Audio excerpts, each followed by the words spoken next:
তো বন্ধুরা বেরিয়ে গেলাম একটু বাড়ির সামনে, একটু দেখানোর চেষ্টা করছি এখানে জল কমেছে। আর দেখো জল কমে কী অবস্থা হয়ে গেছে। তো বন্ধুরা কেমন আছো সবাই? আশা করি সবাই ভীষণ ভালো আছো। আমি অনেক অনেক ভালো আছি। সিমি ব্লগ চ্যানেলে সবাইকে স্বাগতম জানাই। তো দেখো আমি একটু ফ্লাডের ভিডিও করেছিলাম, আপনাদের সাথে শেয়ার করতে যাচ্ছি। তো দেখো কী অবস্থা হয়ে গেছে জল যাওয়ার পরে। এগারো জল রয়েছে, কিন্তু আমি একটু বেরিয়েছি ঘুরতে বিকেলবেলা। তো সবাই ঘুরতে পারলাম, তো ভাবলাম একটুখানি আপনাদের সাথে শেয়ার করি। যখন আছি রাস্তার মধ্যে যাবো এবার। তো নৌকা চড়তে কার না ভালো লাগে, তো নৌকাতে উঠে গেলাম। এবার যাব সবাই এদিকে চড়তে। দেখো জলটা শুকিয়ে গেছে, আর ওই সাইডে কিন্তু অনেক জল আছে এখনও। তো যাবো এবার চড়তে। তো চলে আসে সবাই। দেখো ছাতা নিয়েছি, মাথাতে যদি বৃষ্টি পড়ে যায়।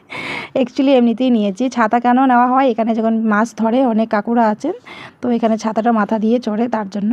তো বসে গেলাম এবার নৌকাতে। এখন অনেক দেখো বেলাটাও ডুবে যাচ্ছে, আর এখন আমরা চড়তে যাব। তো কার কার নৌকা চড়তে ভালো লাগে কমেন্ট বক্সে কিন্তু জানাবেন বন্ধুরা, অপেক্ষায় থাকবো।